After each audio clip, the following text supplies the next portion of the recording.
Hello, you guys. Welcome back to the Patreon. I look crazy because I have been sitting at my computer all morning doing some edits on my book. I have a nasty deadline due, and I have been working on some edits for my book. That is where I'm going to be for the next 2 weeks. But, anyways, I want to talk about some buffoons. We are going to run down the line of celebrity buffoons and talk about the ridiculousness that they have found themselves in. The first and probably worst one, they all nasty, but it's Mila Kunis and Ashton Kutcher. Let's start and get my petty gripes out of the way. I never liked Mila Kunis and Ashton Kutcher together. I don't really care too much for them apart. Um, I do like the movie. Is it called 10 Good Days? Something Good Days with Mila Kunis. I watched it on an airplane and it was really good. That's all I got for her.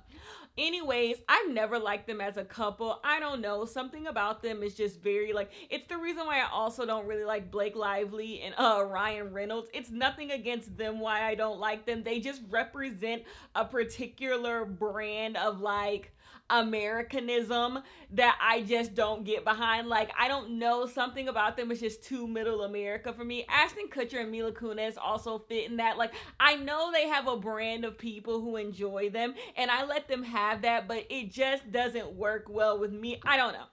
Maybe I'm like too jaded or too cynical, but I've never liked them. So I've always like looked at them kind of with the side eye. Number one, Ashton Kutcher is one of those people who is unlearned, but finds himself in a lot of positions that people who are learned should be in. I always say he's a venture capitalist with no ventures.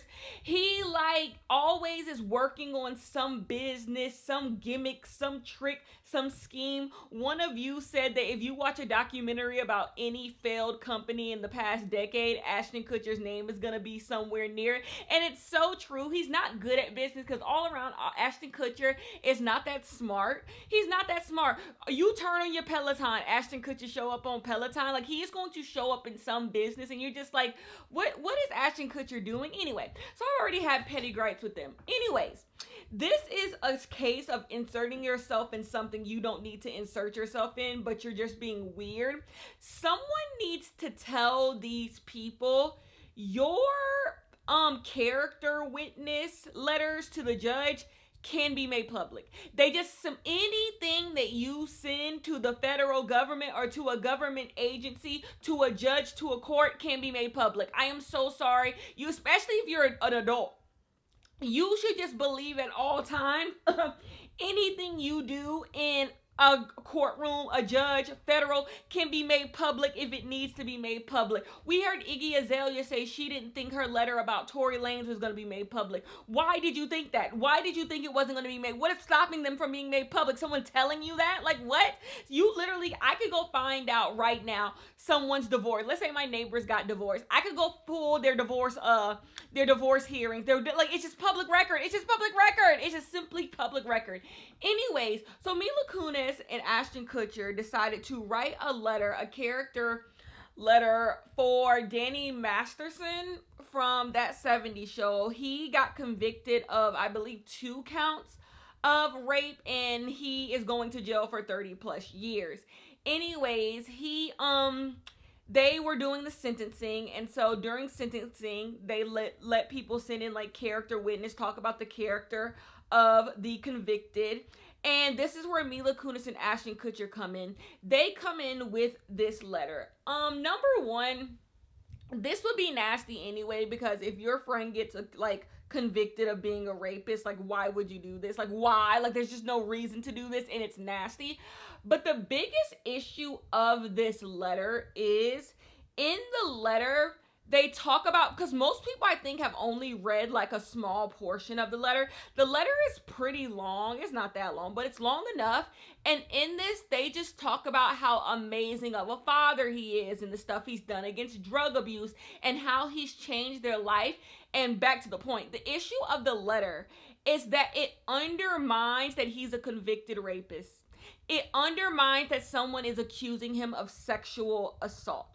It says that, well, he can't be that bad because look at all the stuff he has done. And that's disgusting. That's absolutely disgusting. It's 100% well, I don't know if we should really believe everything. I get that the court of law found him guilty, but like, if you see all this other stuff he has done, do you really think he could act in such a malicious intent? He's done all these other amazing things. It just doesn't seem. That's what the letter does. That's what people who have survived abuse, people who speak out against abuse, that is what their issue with this letter is. The letter 100% makes it as if this Danny guy cannot be the bad person that he is painted out to be. He is being painted out to be a bad person. This is a witch hunt. They are after him, and this is just not the guy that we know. That's what it gives. I saw someone say that, well, would you want your friend to spend the rest of their life in prison? Here's the thing. Rapists have friends. Rapists have friends, and friends are always going to feel a certain way about friends. Same thing, rapists have families, you know? They're always going to have someone, and there's always going to be someone who's like, whoa, this is my friend, this is my family. The issue is not that you don't want your friend to spend the rest of their life in prison, because you can talk from a point that, hey, no one deserves to spend the rest of their life in prison. If that's your politics. Now, to me, death to them all. Death to them all. Death to all the rapists. But you can say, like, well, I don't think anyone deserves to spend their life in prison. But that's not what Mila Kunis and Ashton Kutcher said. They did not come from a point of prison is bad. They did not come from a point of what do we make of people's lives? That's not, they came from a point of, my friend's a good person. They came from a point of, my friend's a good person. And so it makes all the claims against him seem like, y'all might not be telling the truth. I really know this person. Y'all might not be telling the truth. And that's why you believe he shouldn't be in jail. That's what the letters come across as. The letters come across as, the person I know is a good person, therefore he really shouldn't be in jail. He really shouldn't be in jail. I think y'all got it wrong. That's what they come in. That's disgusting. So I do not want to hear any of the people coming to Ashton Kutcher and Mila Kunis' defense saying that, well, abolition and, that's not where they're coming from. They're not coming from a place that they hate prison and people shouldn't be in prison and rehabilitation. Y'all know how I feel about them. Death to them all. But like, they're not coming from that type of place. They're coming from a place of, my friend's good. My friend's good. He's a good father. He's this. He taught me this. I know this. And it's just like, that's not what we do. And it's absolutely disgusting. They 100% undermined victims. And I just don't see how you could write a note like this. I don't see how you could write a note like this. I don't see how you could write a letter like this when someone is being accused. Let's not even say if he was convicted. Someone is being accused of raping someone. What does your relationship with them have to do with any of this? And that's the disgusting part. Like, if you truly believe that, like, this from an abolition standpoint, he shouldn't spend the rest of his life in jail, your feelings for him should have nothing to do with it.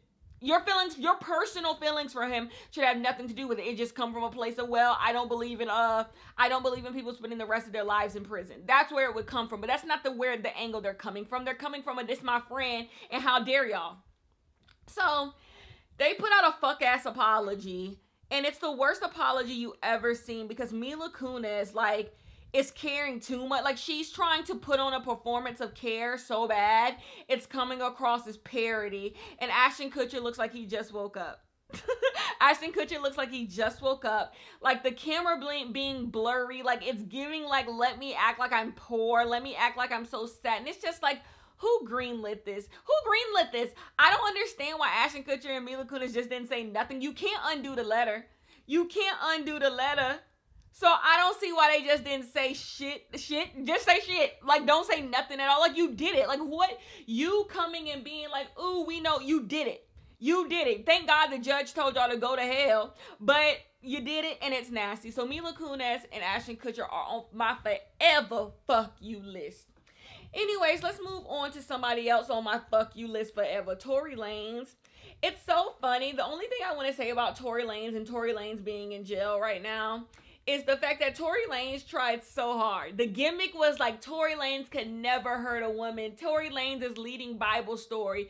Tory Lanez is just such a good guy. And Tory Lanez wasted his last few breaths of freedom to talk shit about a woman.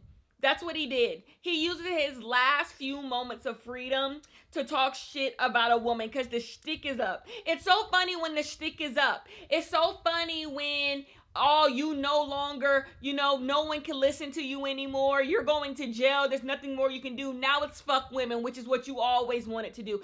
And it's really further proof the fact that Tory Lanez called Megan, the reporter, a googly-eyed bitch. It shows you that Tory Lanez 100% thought he was going to get away with his bullshit because he knew there were not going to be journalists who were actually going to cover this.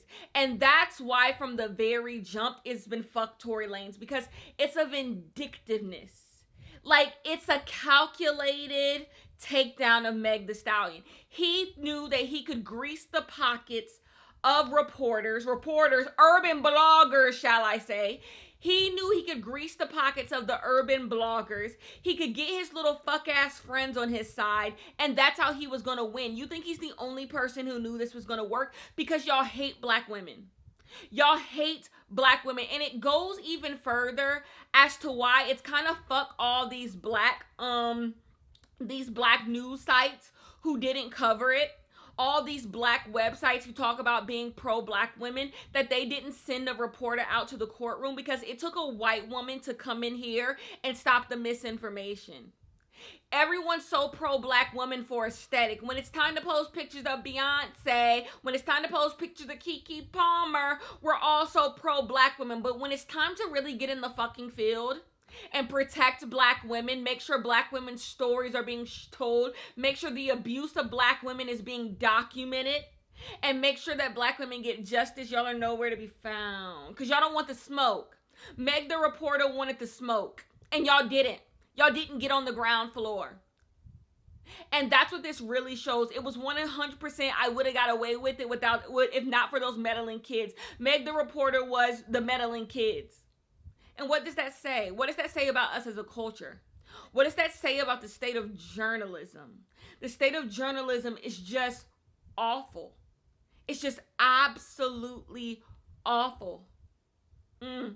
What can you do? So it's fuck Tory Lanez. The next person who's on my fuck you forever list, Drake, with that Slime You Out record and having a picture of Halle Berry with the Nickelodeon slime on her face. You're fucking weird. It's so funny. Drake is such an innate misogynist that he doesn't see how weird he is. Another thing that's weird is I'm gonna give Halle Berry a baby and nobody's stopping me. That's the first time he spoke on Halle Berry. I think the way Drake acts about Aaliyah is weird. I just think the way that Drake engages with women is just really, really weird. And only the women who are just pick-me-cious and just just dumbfounded by dick find what Drake does to be appealing. I find nothing Drake does when it comes to women, especially black women, to be appealing. I find him to be disgusting. I really, really do. And I would say worse, but they might get me for slander and defamation. I think Drake's disgusting. And I think this whole Halle Berry thing is just another example of that. This idea that he just feels like he can talk about women in any way. He doesn't see women as real people, no agency. What made you think you could do that? Any picture, I don't care what's it a picture of. What makes you think you should be allowed to do that? Take someone else's picture and make it your single cover because you never had to have respect for women before. Then you got his fuck-ass fans who are like, Halle Berry need clout. Halle Berry don't own the picture. As if that's the fucking point. As if that's the number one, Drake can't give Halle Berry clout because Drake's a bozo. Drake needs his own goddamn clout. And two, what does owning the picture have to do with a goddamn thing? It's just weird. It's just really, really weird. And he's a stunt queen. I always say Drake is just like the Kardashians. Drake has to align himself with people who actually have clout in order to give himself clout. He's a social climber. And that's what he does. That's what he does, but you're weird. And finally, you're being called out every single time you do something fucking weird. Speaking of doing things fucking weird, Drew Barrymore. The reason why Drew Barrymore scabbing opens up a bigger conversation for me is because I want all of those shows going. The only show I want to remain on the air is the Kelly Clarkson show. But when I want Sherri Shepherd's show going. No shade to no black women, but period.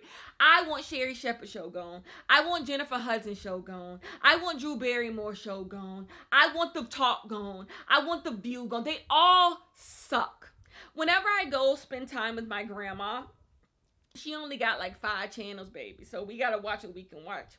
And so I watch these shows when I'm hanging out with my grandma, and I'm like, this shit is god fucking awful. I literally said on Twitter, it's Coco Melon for adults, and that's what it is.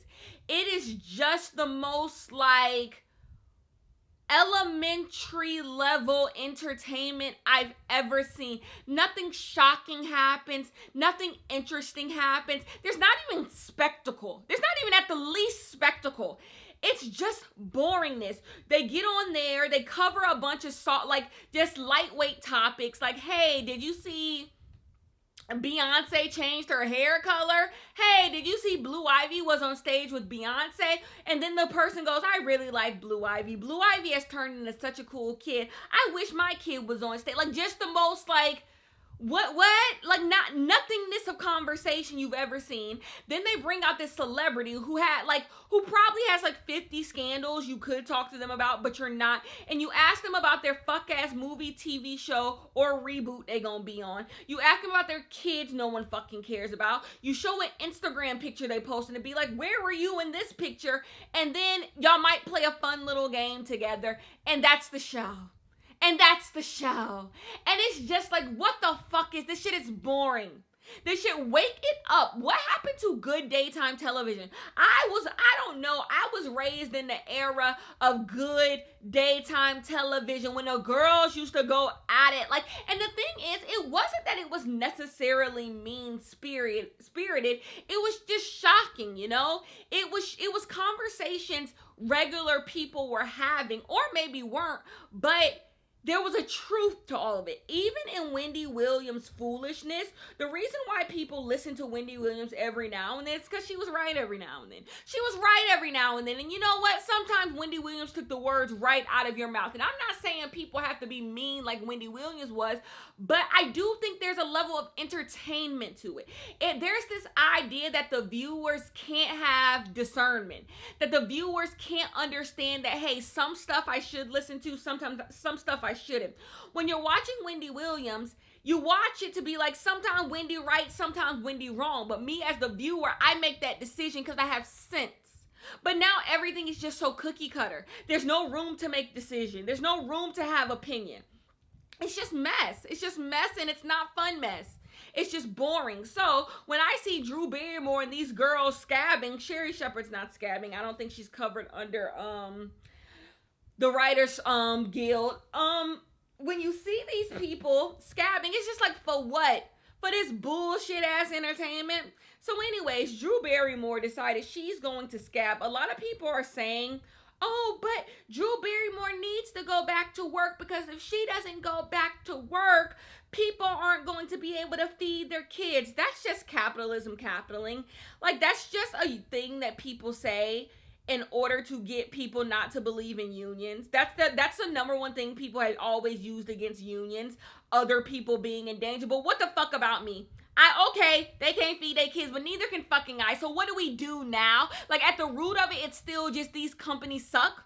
These companies just suck.